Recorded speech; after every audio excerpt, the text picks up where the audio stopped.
Hello, welcome to my YouTube channel. तर सर्वांचं स्वागत आहे माझ्या यूट्यूब चॅनलमध्ये. तर चल मग आज आपण काहीतरी बनवूया. तर बघा, मी सर्वात पहिले ठेचा वाटून घेतलेला आहे मिक्सरमधून. त्यानंतर थोडं वरण केलं फिक्कं.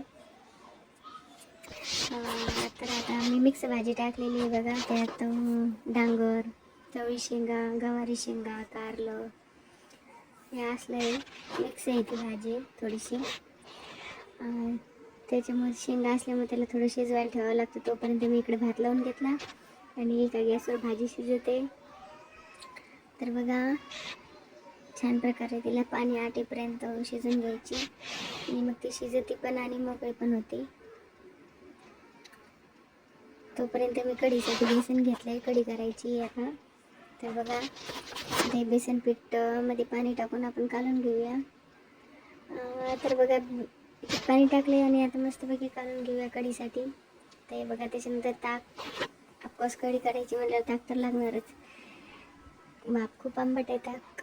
आता कढई ठेवली, कढईत तेल टाकलं आहे. कढी करायची ना.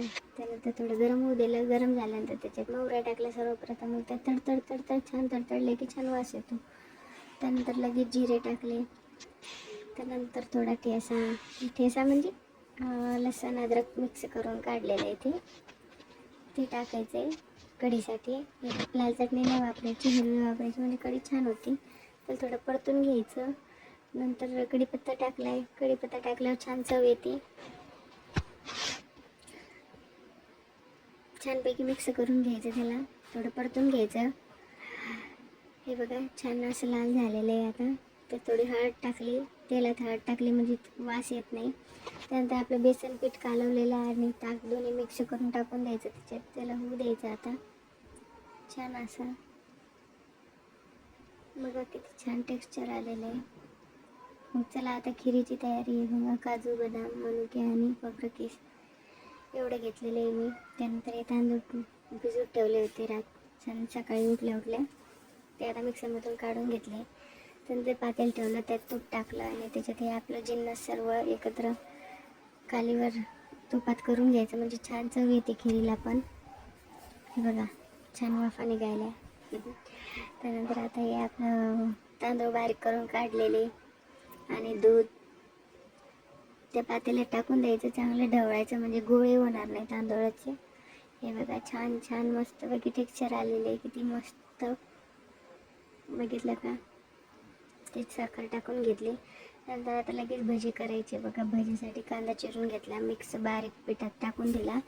त्यानंतर आपला हिरवी मिरची बारीक करून घेतली, ती टाकली. त्यानंतर हळद, मीठ आणि छान असं कालून घेतलं आहे बघा. त्याला थोडा वेळ भिजत ठेवायचं, म्हणजे भजी चांगले होणार, नरम.